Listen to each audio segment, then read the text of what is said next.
सबसे पहला है question, log 6 plus log 5 can be expressed as, now we know log a plus log b is nothing but log of a into b, right? So 6 into 5, तो ये हो जाता है log 6 5 gives you 30, correct? So this becomes log 30. अब log 30 है option B. Okay, we move to the second one now.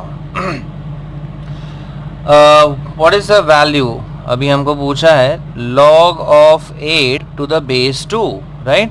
अब जब भी आप log चैप्टर करें तो आप ध्यान दीजिए, you should know the powers of 2, 3 and 5. So basically इसी के पावर से रिलेटेड ज़्यादा सम्स आते हैं.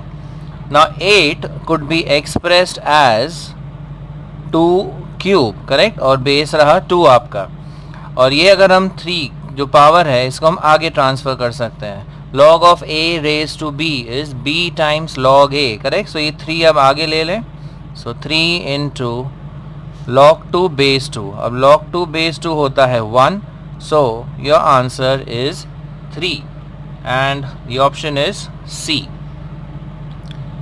बढ़ते हैं क्वेश्चन 3 की ओर. log of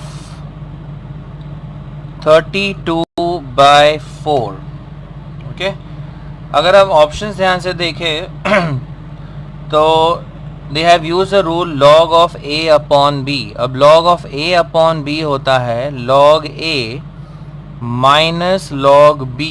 So clearly your answer is option B. Then the fourth question, the most easiest one, log of 1 into 2 into 3. Now we know log of a into b into c is log a plus log b plus log c. तो आपका option आ गया A, right? Option A. अब जाते हैं question number 5 की ओर.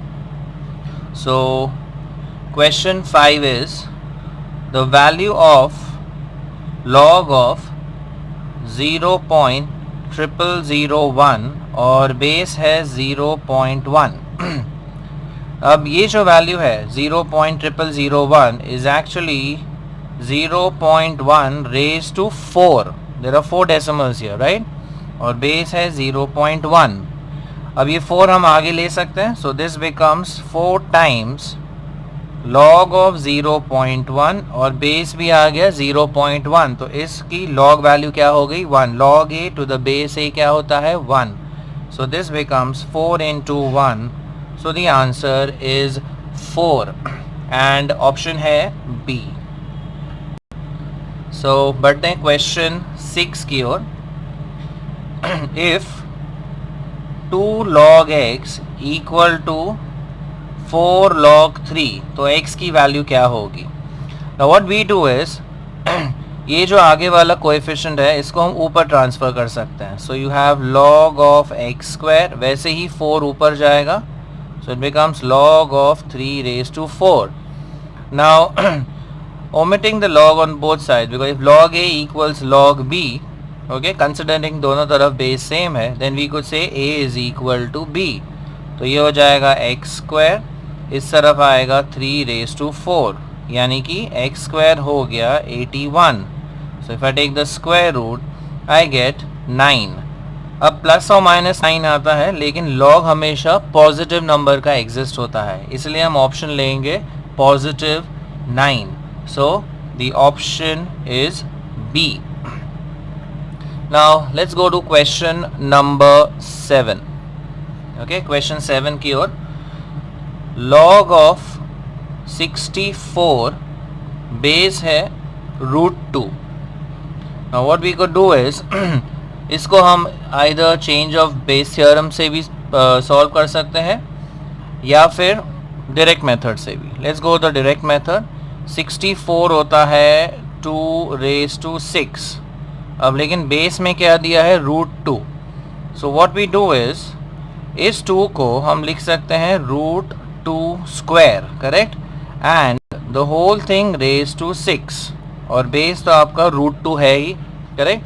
सो 2 6 हो गया 12. तो ये हो जाता है log ऑफ √2 रेज टू 12 और बेस क्या है √2. अगेन 12 हम आगे ले लेंगे तो ये हो जाएगा 12 times log of √2 base of √2. Now this value is 1, so it becomes 12 into 1, so your final answer is 12. So the option is A. So remember यहाँ पे 2 है लेकिन बेस में √2 है. अब 2 को हम लिख सकते हैं √2 स्क्वायर. करेक्ट, √2 स्क्वायर कितना होता है 2.